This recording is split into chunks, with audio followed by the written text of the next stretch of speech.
Hello everyone, welcome back to Shiksha 365। और फिर से आ गए हैं हम लोग नए वीडियो के साथ। और आज का वीडियो बहुत इंपॉर्टेंट है क्योंकि आज हम लोग करने वाले हैं previous year question paper for class 10 chemistry. तो चलिए शुरू करते हैं हमारे पहले क्वेश्चन के साथ। तो पहला क्वेश्चन ये है, the pH values of 3 solution A, B and C are given at a table, answer the following question. तो आपके पास दो टेबल है, एक सॉल्यूशन ए है, बी है, सी है और उसका पीएच वैल्यू दिया हुआ है 12, 2 एंड 7। ठीक है, तो क्वेश्चन पहले ये कह रहा है which solution have no effect on litmus solution. ठीक है, तो लिटमस सॉल्यूशन में नो इफेक्ट, तो आपको ये समझना होगा कि अगर पीएच वैल्यू 7 है यानी कि वो सॉल्यूशन क्या होगा, वो न्यूट्रल होगा। राइट, अगर आपको पता नहीं है कि पीएच स्केल क्या होता है तो मैं बता देता हूं। पीएच स्केल में जो 7 है ये न्यूट्रल पोजीशन होता है। अगर आप राइट साइड पे जाएंगे तो बेसिक होते जाएगा और अगर आप लेफ्ट साइड पे जाएंगे तो एसिडिक होते जाएगा। ठीक है, अब एसिडिक होते जाएगा यानी कि एंड कहां पे होगा, 1 है कि नहीं, और यहां पे एंड होगा आपका 9, 10, 11, 12, 13 एंड 14। ठीक है बच्चों, तो 14 जो है, जिसका पीएच वैल्यू 14 है वो बहुत ज्यादा बेसिक है और जिसका पीएच वैल्यू 1 है वो बहुत ज्यादा एसिडिक है। तो 7 जो है वो बेसिकली न्यूट्रल होता है। एग्जांपल के तौर पे आपका वाटर जो है वो एक न्यूट्रल कंपोनेंट है, इसका पीएच वैल्यू क्या है, 7 है। आई hope it is very clear. तो इसका आंसर क्या होगा बच्चों, इसका आंसर होगा सी। इसका आंसर क्या होगा, पहला का आंसर क्या होगा, सी। चलिए नेक्स्ट क्वेश्चन पे चलते हैं कि which solution will liberate CO2 when reacted with sodium carbonate. ठीक है, तो इसका आंसर बताइए क्या होगा। CO2 निकल रहा है यानी कि एसिडिक इन नेचर होना चाहिए, तो उस केस में इसका आंसर हो जाएगा बी, है ना। क्या हो जाएगा इसका आंसर, बी, एसिडिक, है कि नहीं बच्चों। चलिए थर्ड क्वेश्चन पे चलते हैं, which solution will turn red litmus solution blue. Basically जो बेस होते हैं, बेस में क्या होता है, रेड लिटमस पेपर जो है वो किसमें टर्न हो जाता है, ब्लू में टर्न हो जाता है।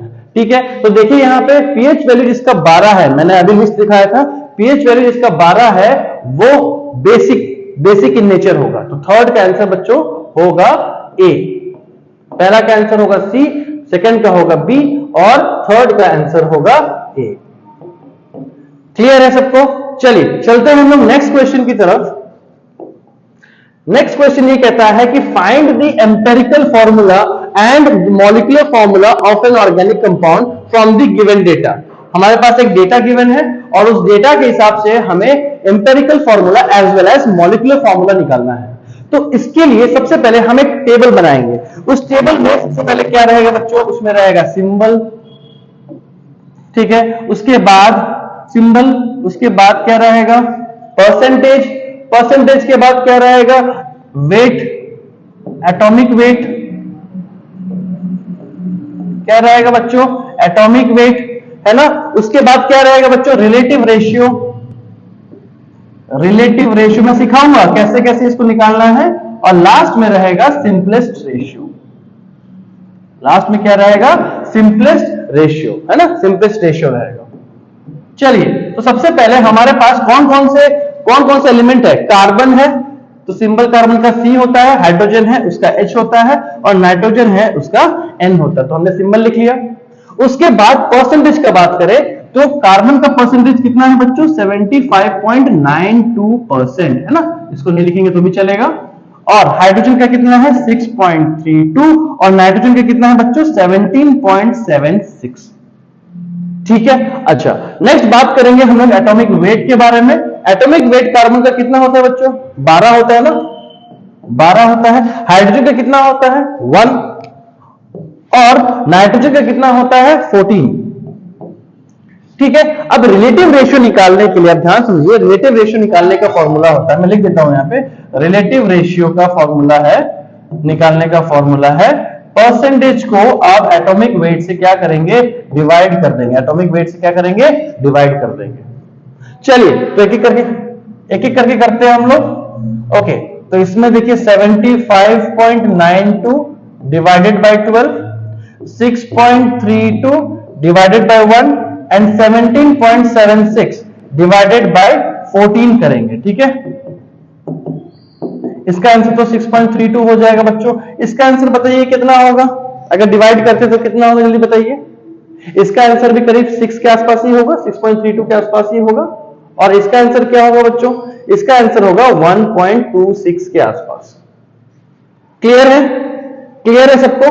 अच्छा, अब सिंपलेस्ट रेशियो निकालने के लिए सबसे पहले आपको रिलेटिव रेशियो में जो सबसे कम वैल्यू है उसको चेक करना पड़ेगा।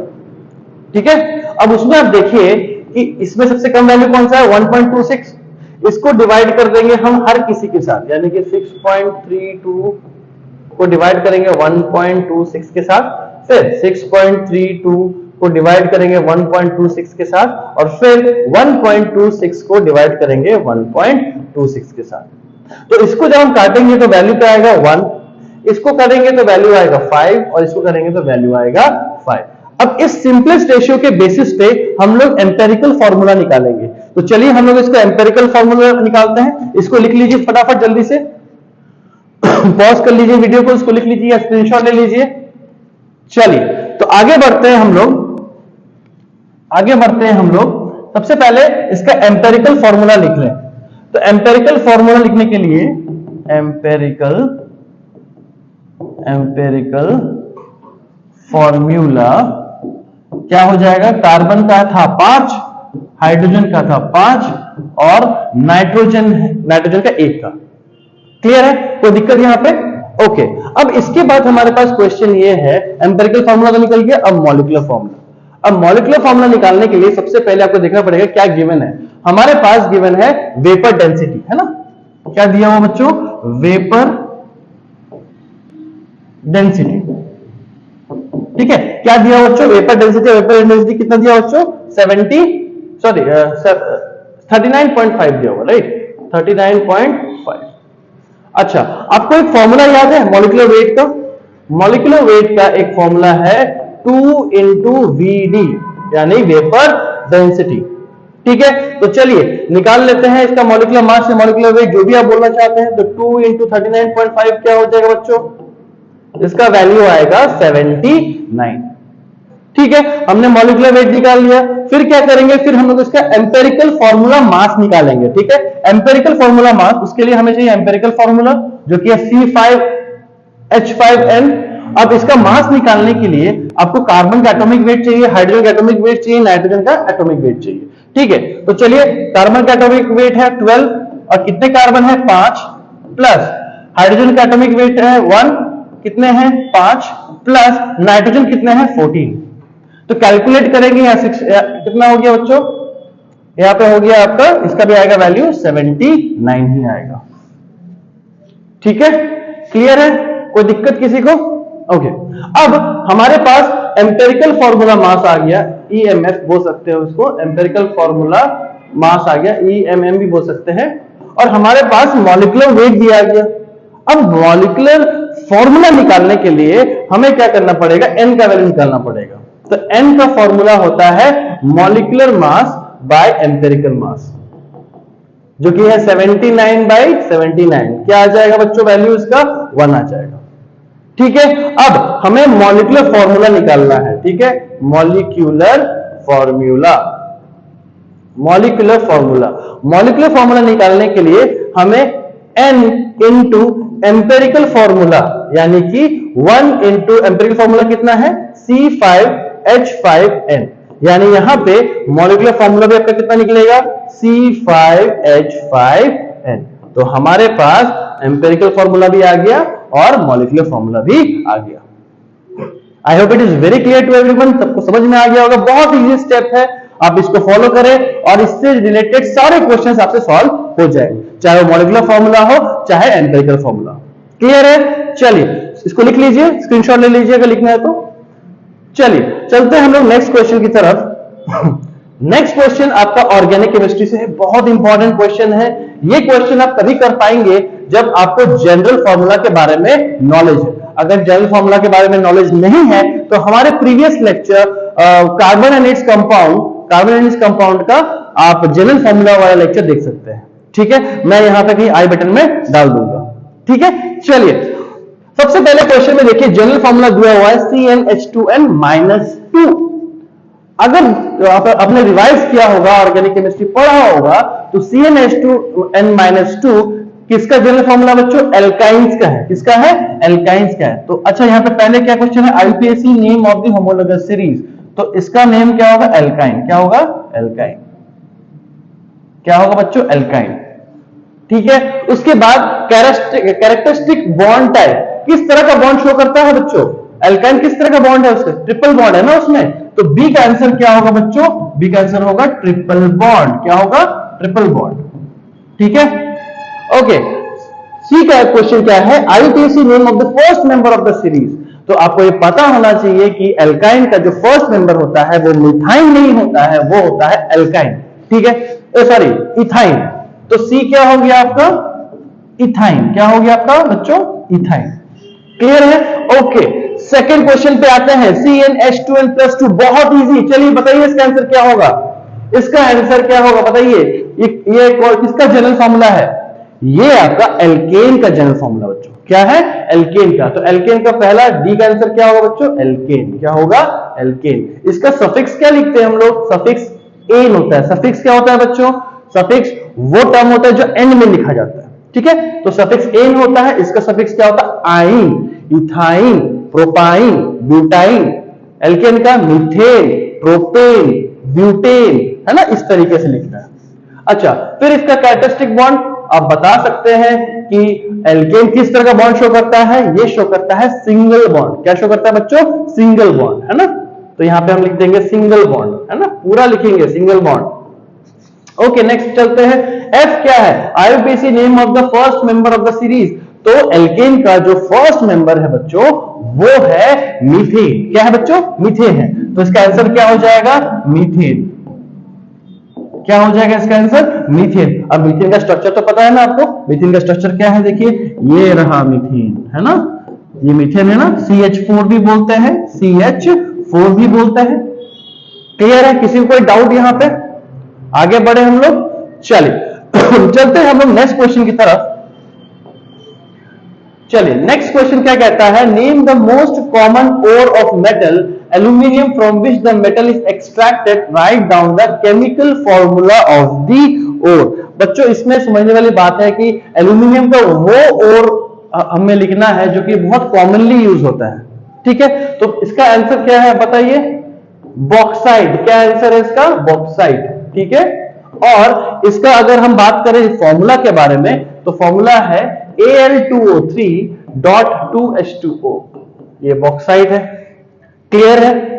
किसी को दिक्कत जल्दी बताइए अगर कोई दिक्कत है तो, कोई प्रॉब्लम यहां पे? सेकंड क्वेश्चन पे चलते हैं बच्चों। सेकंड क्वेश्चन क्या कहता है? Name the process by which impure ore of aluminium gets purified by using concentrated solution of an alkali। बच्चों इसके लिए आपको बहुत जरूरी है मेटलर्जी पढ़ना। मेटलर्जी बहुत इंपॉर्टेंट चैप्टर है केमिस्ट्री का। आप इसको पढ़ के तभी ये क्वेश्चन सॉल्व कर। चैप्टर रीडिंग बहुत इंपॉर्टेंट है। आप सबसे पहले कोई भी चैप्टर अगर पढ़ना स्टार्ट करते हैं तो उसको आप पहले अच्छी तरीके से रीड कर लें। रीडिंग से क्या होगा? जितने भी एमसीक्यूज, क्योंकि क्या होता है एमसीक्यूज में 4 ऑप्शंस होते हैं, अगर आप रीडिंग करते हैं तो जब उन एमसीक्यूज के 4 ऑप्शंस को देखेंगे तो आपको दिमाग में कहीं ना कहीं वो क्लिक कर जाएगा, this is the correct answer. Clear है? चलिए तो इसका आंसर मैं बता देता हूं। इसका आंसर है बेयर्स प्रोसेस। क्या है बच्चों? Bears process. ठीक है, इसका आंसर क्या है? Bears process.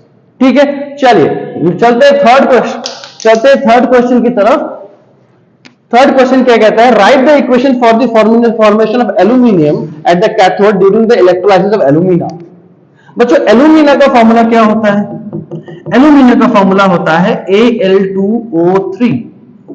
ठीक है, अब इलेक्ट्रोलाइसिस हो रहा है यानी कि उसका डिसोसिएशन हो रहा होगा, एक पॉजिटिव आयन में एक नेगेटिव आयन में। ठीक है, पॉजिटिव आयन को क्या बोलते हैं? कैथोड बोलते हैं। नेगेटिव आयन को क्या बोलते हैं? एनोड बोलते हैं, है ना। चलिए तो इसको डिसोसिएशन करते हैं तो हमारे पास एक पॉजिटिव आयन मिलेगा जो कि मिलेगा Al3+। अब जो कि यहां पे 2 है तो यहां आगे 2 लिख सकते हैं। ठीक है, और ऑक्सीजन मिलेगा हमें एज अ नेगेटिव आयन जो कि एनायन बोला जाता है। क्या बोला जाता है? एनायन। ठीक है। चलिए, तो O2 माइनस, ठीक है, और यहां पे कितने ऑक्सीजन है? 3। तो डिसोसिएशन हो गया। ये है आपका कटायन जो कि पॉजिटिवली चार्ज आयन है, ये आपका एनायन जो कि नेगेटिवली चार्ज आयन है बच्चों, है कि नहीं, है ना। चलिए ओके, अब इसमें देखिए आपको अब कहां पे बोल रहा है, कैथोड में रिएक्शन के बारे में पूछा है। कैथोड में कैटायन जाएगा कि एनायन जाएगा? कैथोड में आपका कैटायन जाएगा, ठीक है। तो कैथोड में क्या जाएगा? Cation, cathode. तो उसका रिएक्शन हमें लिखना है। तो हमें कैटायन कौन सा है? Al3+, ठीक है, Al3+। वो जब कैथोड में जाएगा ना बच्चों, तो वहां पे कैथोड में प्रेजेंट इलेक्ट्रॉन है ना, वो 3 इलेक्ट्रॉन एक्सेप्ट करेगा। क्यों करेगा 3 इलेक्ट्रॉन एक्सेप्ट? क्योंकि इसको एल्यूमिनियम एटम बनना है, और एटम बनने के लिए क्योंकि इसके पास 3+ है, यानी 3 इलेक्ट्रॉन की कमी है, तो यहां पे क्या करेगा, वो 3 इलेक्ट्रॉन कैथोड में जाके एक्सेप्ट कर लेगा और हमें मिल जाएगा हमारा aluminium. Is that clear to everyone? सबको समझ में आया किस तरीके से करना है क्वेश्चंस को? चलिए चलते हैं हम लोग नेक्स्ट क्वेश्चन की तरफ। ओके बच्चों, नेक्स्ट क्वेश्चन बहुत इंपॉर्टेंट क्वेश्चन है। नेक्स्ट क्वेश्चन में आपसे क्या पूछा गया है कि a compound X having vinegar like smell when treated with ethanol in the presence of acid Z gives a compound Y which has Frooti smell. बहुत इंपॉर्टेंट टर्म है बच्चों ये, फ्रूटी स्मेल। फ्रूटी स्मेल कौन देता है, ये आपको पता होना चाहिए। चलिए आगे देखते हैं। तो यहां पे सबसे पहले हम इक्वेशन को लिख लेते हैं। तो C2H5OH। अब X यहां पे क्या बोला, ध्यान से देखिए। X क्या है? सॉरी, हाँ, X क्या है बच्चों? X एक कंपाउंड है जो कि विनेगर लाइक स्मेल है। एक compound X having vinegar like smell, ठीक है। तो यहां पे विनेगर आपके घरों में यूज होता है ना, तो कौन सा एसिड होता है उसमें? Acetic acid. तो यहां पे लिख देंगे हम CH3COOH, है कि नहीं। उसके बाद क्या फॉर्म किया बच्चों? देखिए, उसके बाद फॉर्म किया है Y। अच्छा, यहां पे Z है। अच्छा, इस रिएक्शन में H2SO4 का इस्तेमाल किया जाता है, ठीक है। किसका इस्तेमाल किया जाता है? H2SO4। अच्छा, Y क्या है? अच्छा देखते चलिए, यहां से हम क्या करेंगे, यहां से हम OH निकाल लेंगे, और एसिड क्या देता है हमें? एसिड देता है H+। तो H+ और OH माइनस मिलके हमें H2O बना देंगे। तो H2O तो हमें मिल गया। उसके बाद जो बचा हुआ है कंपोनेंट है, उसको हम ऐड अप कर देंगे, उसको हम जोड़ देंगे। चलिए जोड़ देते हैं। C2H5 C double bond O, okay, और यहां पे हो जाएगा आपका, ओके एक सेकंड भैया, O डबल बॉन्ड O, और यहां पे हो जाएगा CH3, है ना बच्चों। तो ये कंपोनेंट क्या है बच्चों? इसका नाम है इथाइल इथेनोएट। क्या नाम है इसका बच्चों? Ethyl ethanoate. क्या नाम है इसका? Ethyl ethanoate. और ये एक एस्टर है। फ्रूटी लाइक स्मेल किसका होता है? किस ऑर्गेनिक कंपाउंड का होता है? एस्टर, ठीक है। चलिए अब एक एक करके क्वेश्चन में आते हैं। Identify Y and Z। तो Z मैंने बता दिया क्या है, H2SO4। Z क्या है बच्चों? H2SO4 क्या है? Sulphuric acid. क्या है बच्चों? सल्फ्यूरिक एसिड, ठीक है। फॉर्मूला क्या है? H2SO4। चलिए Y तो आपका, अच्छा Y क्या है? Y तो इथाइल इथेनोएट है। ये रहा Y आपका, जो कि एक एस्टर है। उसके बाद पूछा right the structural formula of X। बच्चों X क्या है यहाँ पे? X है एसिटिक एसिड। उसका अगर स्ट्रक्चरल फॉर्मूला लिखना है हमें, तो कुछ इस तरीके से रिप्रेजेंट कीजिए। Carbon carbon. अब देखिए यहाँ पे क्या है, एसिटिक एसिड है, या इसको हम इथेनोइक एसिड भी बोलते हैं। क्या बोलते हैं? Ethanoic acid. तो यहाँ पे डबल बॉन्ड O और OH, ये हो गया, और यहाँ पे बाकी में क्या पुट कर देंगे हम? हाइड्रोजन। तो ये स्ट्रक्चरल फॉर्मूला हो गया किस चीज का? किस चीज का हो गया बच्चों? स्ट्रक्चरल फॉर्मूला आपका एसिटिक एसिड का, जो कि X है, ठीक है। उसके बाद नेम द अबव रिएक्शन। अब चूंकि एस्टर फॉर्म हो रहा है, इस रिएक्शन का नाम क्या है बच्चों? इस रिएक्शन का नाम है एस्टेरिफिकेशन। क्या नाम है? एस्टेरिफिकेशन। तो थर्ड वाला यहां लिख देता हूं। क्या नाम है? एस्टेरिफिकेशन। क्या नाम है बच्चों? एस्टेरिफिकेशन। क्लियर है? कोई डाउट किसी को? किसी को दिक्कत? क्लियर हो गया सब चीज? चलिए चलते हैं हम लोग नेक्स्ट क्वेश्चन की तरफ। वाह, फिर से ऑर्गेनिक कंपाउंड आ गया है। ऑर्गेनिक कंपाउंड, इस बार हमें स्ट्रक्चर बनाना है। बहुत इंटरेस्टिंग क्वेश्चन है। Draw the structural formula of each of the following. ठीक है, अब सबसे पहले हम देखते हैं क्या बोला है, 2,2-डाइमिथाइल ब्यूटेन। ध्यान रखना है, ब्यूटेन, ब्यूट मतलब 4 कार्बन, तो 4 कार्बन 1 2 3 और 4 बन गया। उसके बाद क्या होगा, अच्छा डाइमिथाइल है, 2 और 3 पोजीशन पे है। 2 मिथाइल, डाइ मतलब क्या होता है 2, मिथाइल 2 है। कौन सा पोजीशन, पहला पोजीशन पे तो नहीं होगा, चाहे यहां लिखिए चाहे वहां। सेकंड पोजीशन पे एक मिथाइल डाल देंगे, CH3, मिथाइल CH3। ठीक है, ओके। उसके बाद नेक्स्ट पोजीशन पे CH3, और बाकी जगहों पे जो बच गया, कार्बन 4 बॉन्ड बनाता है ना, और बाकी जो जगह बच गया है वहां पे क्या पुट करेंगे, हाइड्रोजन। तो यहाँ पे एक हाइड्रोजन लगेगा, यहाँ पे एक हाइड्रोजन लगेगा, यहाँ पे। कोई दिक्कत बच्चों? अब यहां पे समझने वाली बात यह है कि इसको हम इस फॉर्म में भी लिख सकते हैं और इसको एक्सपैंडेड फॉर्म में भी लिख सकते हैं। एक्सपैंडेड फॉर्म में क्या करना होता है, हाइड्रोजन को आप कुछ इस तरीके से रिप्रेजेंट कर दीजिए, ये रहा, इस तरीके से,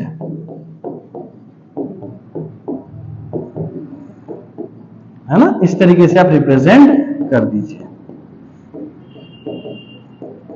इसको बोलते हैं एक्सपैंडेड फॉर्म। इस तरीके से भी लिख सकते हो और इस तरीके से भी लिख सकते हो, दोनों ही करेक्ट मेथड। क्लियर है? चलिए नेक्स्ट क्वेश्चन की तरफ चलते हैं हम लोग।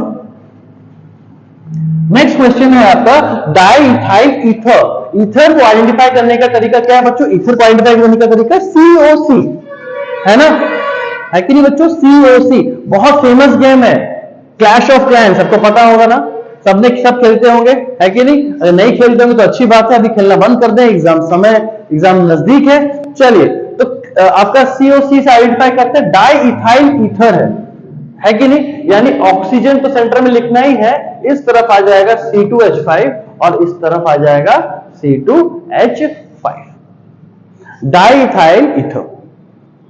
क्लियर है? क्लियर हो गई ये चीज? ओके, अब इसका थर्ड क्या आता है? सो नेक्स्ट क्वेश्चन है प्रोपेनोइक एसिड। प्रोपेन कितने कार्बन बच्चों? 3 कार्बन, है ना? ठीक है, ओके।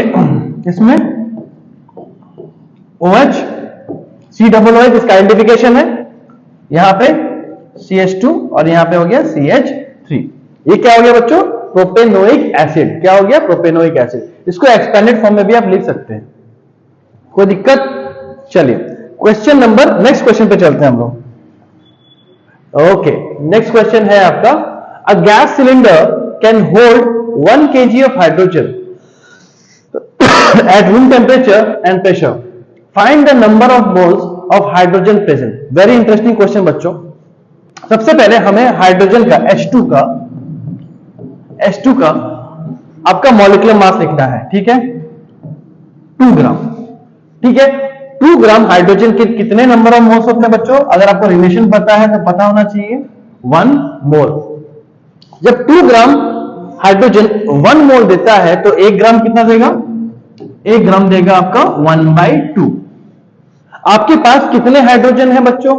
आपके पास है 1 kg हाइड्रोजन। आपके पास कितने हाइड्रोजन है? 1 kg। 1 kg को कन्वर्ट कर देंगे 1000 ग्राम्स में, इज इक्वल टू क्या हो जाएगा? 1/2 इंटू 1000, है ना?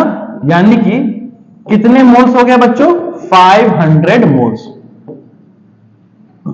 क्लियर हो गया? आपको मोल कॉन्सेप्ट में रिलेशन बनाने आना चाहिए। यहां पे रिलेशन बन रहा है मास और मोल का, ठीक है। हाइड्रोजन का मॉलिक्यूलर मास 2 ग्राम होता है, जो कि 1 मोल, ठीक है। 1 ग्राम में इतने मोल्स, और कितना गिवन है हमें? 1 kg, इसको मैंने कन्वर्ट कर दिया 1000 ग्राम में, 1/2 इंटू 1000 कर दिया, तो आंसर कितना आया? 500 moles.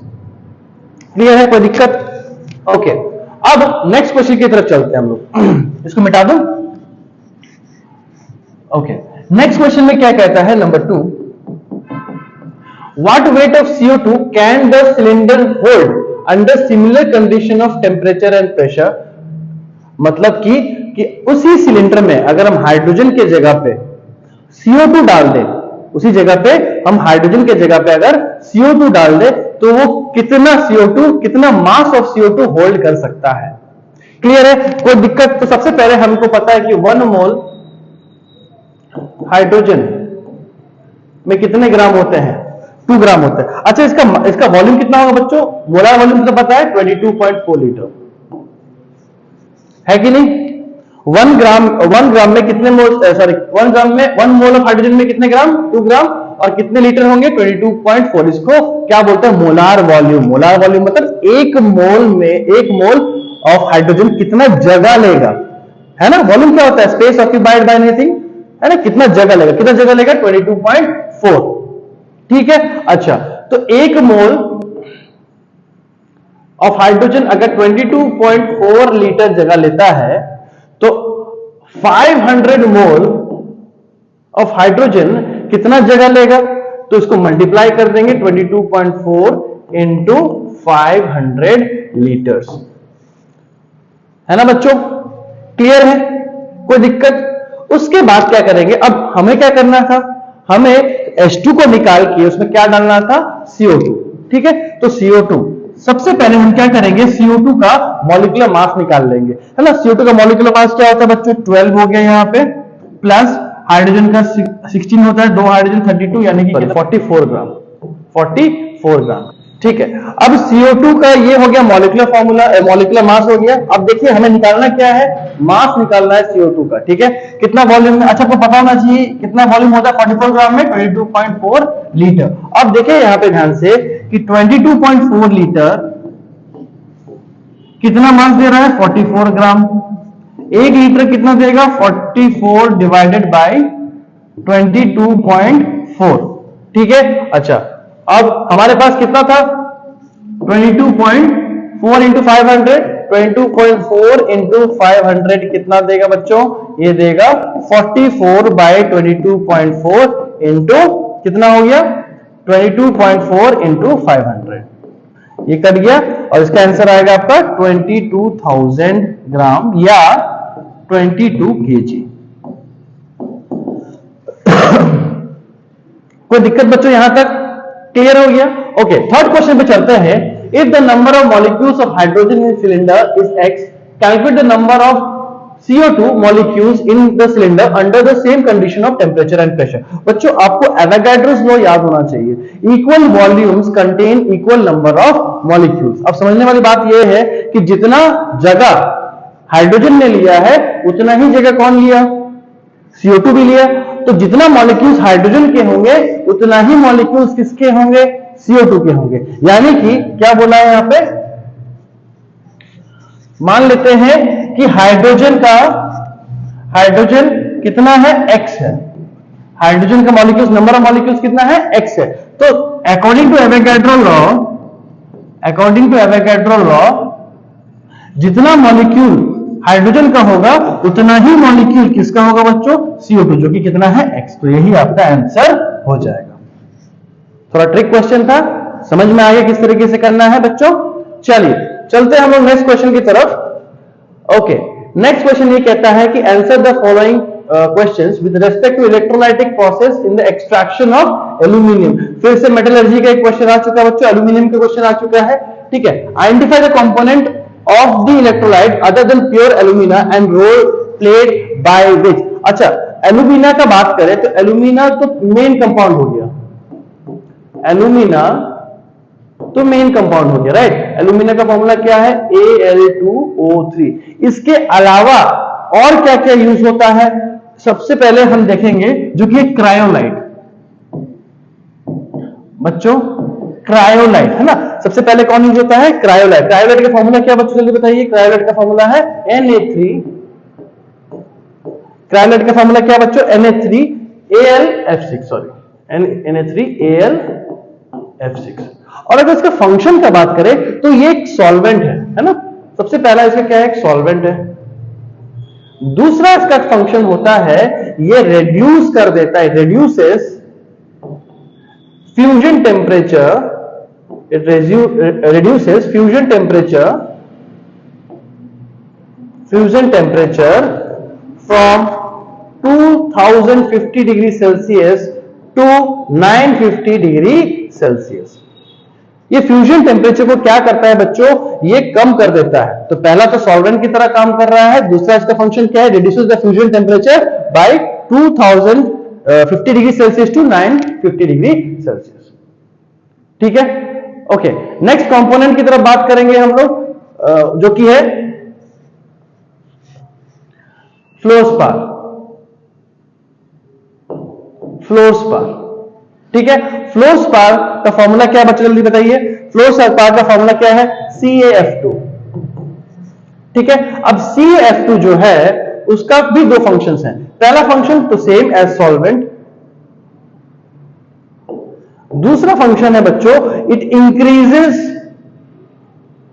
The conductivity, it increases the conductivity of electrolytic mixture,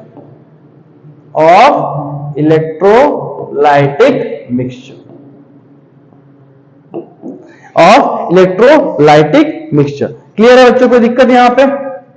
ठीक है, ओके। ये क्वेश्चन हो गया, पहला क्वेश्चन ये पूरा था। ओके, नेक्स्ट बात करता हूं नेक्स्ट क्वेश्चन की तरफ, जो कि है explain why powdered Coke is sprinkled over the electrolytic mixture. देखिए, कोक का काम बेसिकली एक तो हीट रेडिएशन का लॉस को रोकना है, to reduce the loss of heat radiation. पहला पॉइंट तो ये हो गया, है ना, to reduce the loss of heat radiation. Heat radiation को बाहर निकालने में वो क्या कहता है? प्रिवेंट कर दे, रोक देता है। दूसरा क्या है, जो हमारा एनोड है वो किसका बना हुआ बच्चों? वो बना हुआ है कार्बन का। जो एनोड बना हुआ है वो किसका बना हुआ है? कार्बन का।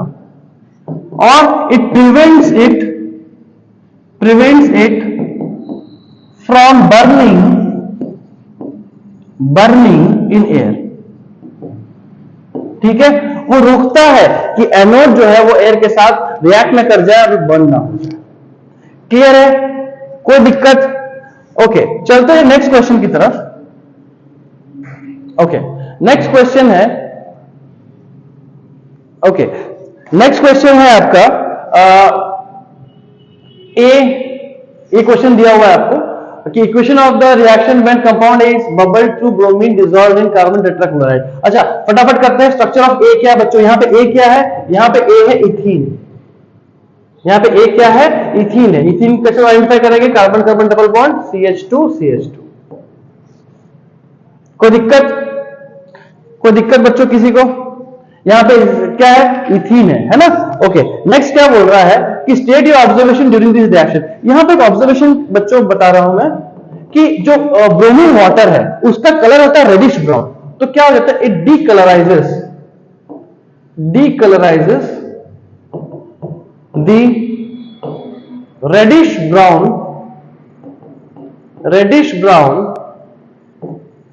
color of bromine water। Clear है बच्चों? तो आज हम लोगों ने बहुत सारे क्वेश्चंस प्रैक्टिस किए। आई होप आपको बहुत हेल्प होगा। हम लोग और भी क्वेश्चंस लेके आएंगे, further previous year question, sample paper questions और भी लेके आएंगे। तो आज के लिए इतना ही रखते हैं, मिलते हैं नेक्स्ट वीडियो में। Till then take care, bye bye.